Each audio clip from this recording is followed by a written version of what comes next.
नमस्कार, आप देख रहे हैं अपना बिहार। मैं हूं आपके साथ विभा उपाध्याय। कहते हैं राजनीति में एक तस्वीर पूरी सियासत को ही बदल देती है। बिहार की राजनीति में भी कुछ इन दिनों ऐसा ही होता नजर आ रहा है। दिल्ली एम्स में उपेंद्र कुशवाहा से बीजेपी नेताओं की मुलाकात क्या हुई? 2024 के चुनाव से पहले नया सियासी सिगुफा शुरू हो चुका है। उपेंद्र कुशवाहा एक बार फिर यू टर्न ले सकते हैं और कल नीतीश कुमार के बयान के बाद कुशवाहा ने आज जो कुछ भी कहा वो बड़ी राजनीतिक उलटफेर की ओर इशारा कर रहा है, लेकिन सभी इस पर खुलकर कुछ भी बोलने से बच रहे हैं। जेडीयू कमजोर हो रहा है। जेडीयू के कौन नेता बीजेपी के संपर्क में है?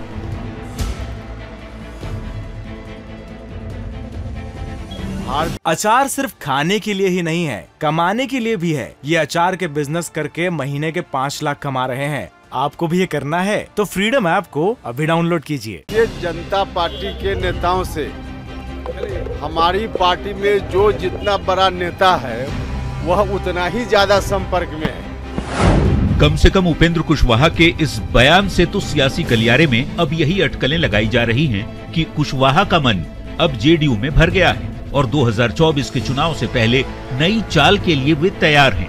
तभी तो दिल्ली एम्स में बीजेपी नेताओं से मुलाकात पर जब सियासत गरमाई तो उपेंद्र कुशवाहा सफाई देने की बजाय पार्टी के कई बड़े नेताओं के विपक्षी बीजेपी के संपर्क में होने का दावा कर रहे हैं। ऐसे में हैरान करने वाली बात ये कि जो उपेंद्र कुशवाहा कल तक ये दावे कर रहे थे कि बीजेपी के कई नेता उनके संपर्क में हैं, आखिर वो स्थिति अचानक कैसे बदल गई?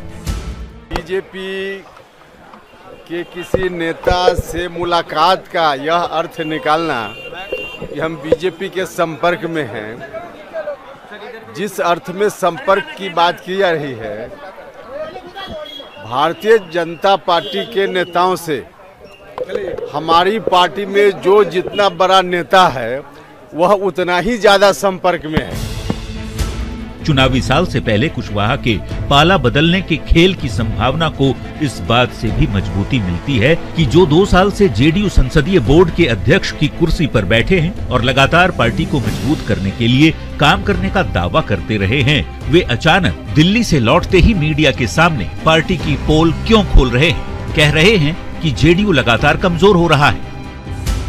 हम जेडीयू में हैं और हमारी चिंता का विषय है कि जेडीयू कमजोर हो रहा है। इसकी मजबूती के लिए हम लगातार प्रयास कर रहे हैं और लगातार यह प्रयास हमारा जारी रहेगा। दिल्ली एम्स से निकली एक तस्वीर का जब सियासत में पोस्टमार्टम शुरू हुआ तो बीजेपी इस तस्वीर के बहाने जेडीयू के खिलाफ हवा बनाने में जुट गई और बीजेपी से कुशवाहा की करीबी पर कयासबाजी शुरू हुई तो रूखे मन से नीतीश ने भी कह दिया कि वे पहले भी आते जाते रहे हैं और कुशवाहा को बात करने के लिए कहा था, जिस पर कुशवाहा ने अब जवाब भी दे दिया है। उपेंद्र कुशवाहा जी को कह दीजिए हमसे बतिया लीजिए। वो तो बाहर छोड़ के 2-3 बार गए, फिर आए अपने। तब उनकी क्या इच्छा है हमको तो नहीं मालूम है। क्या नीतीश जी से बात करने की जरूरत होगी तो उसमें माध्यम की जरूरत नहीं है उपेंद्र कुशवाहा को। अब जिस रूप में आप लोगों ने भी खबर प्रचारित की है, प्रसारित की है कि उपेंद्र कुशवाहा जी बात कर लेंगे मुख्यमंत्री जी से, यह मैसेज आप लोग दे रहे हैं। मैसेज की जरूरत नहीं होती है ना, हमको आवश्यकता होगी तो 1 मिनट में बात कर लेंगे हम। दबी जुबान से डिप्टी सीएम पद की उपेंद्र कुशवाहा की इच्छा को नीतीश कुमार ने एक झटके में दबा दिया था, जिसके बाद अस्पताल में कुशवाहा की बीजेपी नेताओं से मुलाकात की ये तस्वीर सामने आई थी और फिर तल्ख बयानों का सिलसिला तेज हुआ था। बावजूद इसके कुशवाहा ने जेडीयू में होने और पार्टी को मजबूत करने का दावा कर रहे हैं, लेकिन इन दावों में कितना दम है, इसके लिए पॉलिटिकल पिक्चर का पर्दा उठने का इंतजार कीजिए। आनंद अमृतराज, न्यूज़ 18 पटना।